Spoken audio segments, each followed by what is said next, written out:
A major test in President Trump's first 100 days in office, a string of aviation incidents and close calls as the U.S. faces a critical shortage of air traffic controllers. And just yesterday, major delays at Newark Airport because of an equipment failure with a few controllers to handle the problem. I was there. It was real. And they had to send people to different airports, too. Transportation Secretary Sean Duffy, he's one of the few people this wasn't news to because you live it every day. Thanks Sean, for Newark yesterday, Sean. Yeah, well, this has been some of the most challenging 100 days for anybody, I would say, outside the President of the United States with your department. Yeah, I was going to fly to Newark, and I'm like, I'm going to take Amtrak instead. It was just happenstance. Yeah. And then my Amtrak was delayed an hour as well, so I couldn't win either way. So it is a problem, and so we're starting to see some problems in the infrastructure of our air traffic control system, and that's what you had yesterday at Newark, and so we need to fix it. The Congress has to help us.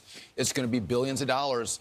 But it's hard to get money for big projects like this, right? And so that's important. We need more air traffic controllers. We're 3,000 controllers short. And so right now we're working with the union. So when they hit 25 years, they can retire. Or if they hit 56, they can retire. How do we encourage air traffic controllers to stay on a little bit longer, serve their country longer as we get more young people into the business? Have you made progress with those? With the union? Yeah, we're making progress. We're having good conversations with them. How do you do that? Pay them a little more if they stay? Yeah, past the 25? That's right. We got to offer them a good bonus, have them stay. And by the way, in overall budgeting, it's a little bit of money, but keep them happy, keep them, in their seats. And then we're surging air traffic controllers into the school. By the way, these problems, they've existed, and you start to lift up the hood, and you're like, why didn't anybody fix this? Sure. And you can't just quickly do it. It takes time to train people up. So, Mr. Secretary, let's talk about some of the events that's happened, because I know we get the number all the time that it's actually safe to travel by airplane. But we look at some of the incidents. There's been 18 fatal events. There's been 110 fatalities. There's in notable events. There was a DCA crash, a PA medevac crash. I mean, the list just goes on and on and on. In the last 100 days. In the last 100 days. I mean, a tough job for you, but the American people look at it and they're like, okay, we're scared to travel. Yeah, when we had East Palestine, the train derailment, all of a sudden there was all this reporting on train derailments. Were the numbers up with train derailment, or is the media reporting more on train derailments? It's the media now covers it more. So the numbers of crashes or incidents with aircraft, they're not up. It's been consistent over the last 6-8 years, but the media covers it more after DCA. But that doesn't mean, so here's the problem. I think people to judge should have seen that cross traffic at DCA, that's Washington, D.C., where we had helicopters and fixed-wing aircraft coming in the same places. He should have seen that. There were near misses. All the time. 85 of them in the 4 years before. You should have seen that was going to happen. And so now I'm looking to say, what should I see? How could I prevent the next crash? And that's why the infrastructure of air traffic control, the president loves airspace, brand new, state-of-the-art, gold-plated, everything new. Again, you need a new system. This goes back 25, 30 years. We're using the oldest technology. We want to hear from our audience, but really quickly, what's going on with the truck drivers? You're making them all learn English now? They have to... Well, yeah. So, by the way, the truck drivers, I get more feedback from truck drivers who are angry that there's other truck drivers who don't speak English. And so Barack Obama lowered the standard, so you got a slap on the wrist if you didn't speak English, where before they would immobilize your vehicle. Your semi would get parked if you couldn't speak English.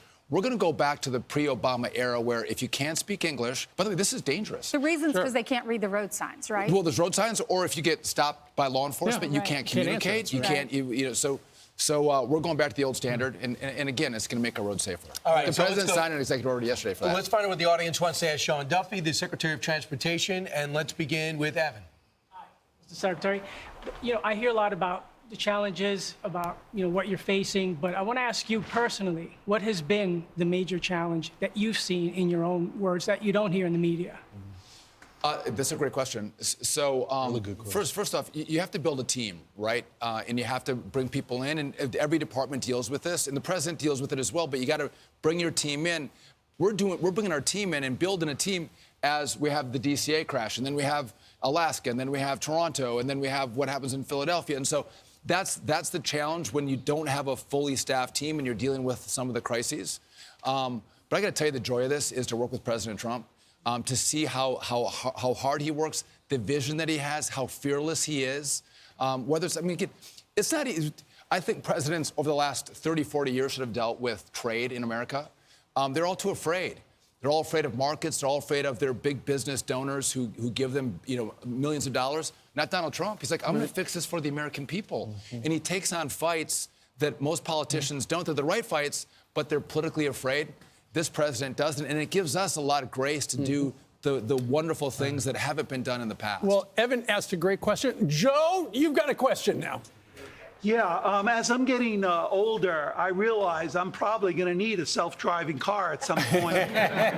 And I've been a little disappointed that I haven't seen much coordination in terms of infrastructure to help make self-driving cars work better. It seems like all the emphasis is on the self-driving car doing it all and not much on infrastructure to support self-driving cars. So I hear you. So I think that so sometimes you think of the Department of Transportation as we have, the orange vests on and the stop and slow signs, right? This is the most innovative space. I think we're the internet, we're the iPhone in their era. So we have, to your point, we have autonomous vehicles, eVTOLs, which are the Ubers in the air, and we have drone technology. And what we're doing is crafting rules that maintain safety, right? The technology has to be there to keep people safe. We're crafting rules that are going to allow the innovators to continue to innovate and expand, but also do it safely. I think the way people move and products move over the course of the next 4 years, 10 years, is going to fundamentally change. Brian is going to be taking, an Uber in the air off the Fox building and going to JFK to get his next flight to his next book conference. That would be great. Which would be great, right? That would be fantastic. Amazon packages, Walmart packages coming by drone. And autonomous vehicles, that technology is evolving. And by the way, if we don't do it here in America, China's going to do it. 100%. China's going to develop it. We'll be using Chinese technology. Yeah. I want us to use American technology and employ American workers with this technology. So this is a critical point, and we're aggressively working on it. Or the Chinese just will do it and China will steal it. That's the other thing they like to do. Chris, you have something to ask the Secretary of Transportation. Yes, I do. Good morning, Mr. Secretary. Hey, Chris. From one born and bred New Jerseyan to an adopted New Jerseyan, welcome. So we were talking about DCA, but I'm going to call an audible because we talked about it and you sort of answered my question. So I want to ask you about the congestion pricing around here because it's been a major bugaboo. What is your office planning to get that axed for good? So for the rest of America, in New York City, there's a cordoned area. And the governor... We're in it right now. Yeah, you live in it. So you came in here, you paid $9 to get into the city. Everyone has to pay $9 to access this part of New York. It's fundamentally unfair because if you're rich, you can pay if you're Brian Kilmeade, you can pay the $9. But most Americans, if you're paying to go through the tunnel or over bridges and then you pay the $9... 14 on my bridge. You're paying, so people are getting priced out of driving into New York City. We've never done this before in America. There's always a free pathway to get, you might have a toll road, but there's always a free pathway to go around the toll road. This is the only way to get here is if you pay $9. Ridiculous. This is not the vision that the Congress had. So we're fighting Governor Hochul to take this away. It doesn't comply with the law. The grant to do this project should have never been given. And by the way, she wants to take people off the road. And she's taxing people to do it, raising money for the subway system in New York. But then to put people in the subway, the New York subway is dirty. There's violence, it's criminal, it's not safe. People stand against the wall in the subway because they don't want to get pushed in front of the tracks. Yeah. So if you want to have people take the subway, make it clean, make it safe. Yeah. But by the way, I like freedom. Let me drive my car in if I want. Right. And so we're going to... You have to win this.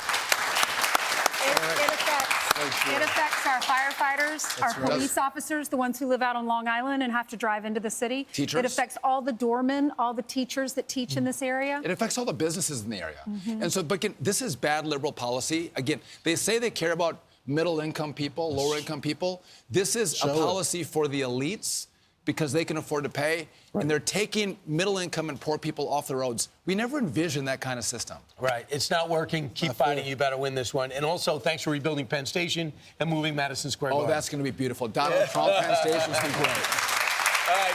Thank you, guys. Great job. Talk about doing a great job. I'm Steve Ducey. I'm Brian Kilmeade. And I'm Ainsley Earhart. And click here to subscribe to the Fox News YouTube page to catch our hottest interviews and most compelling analysis.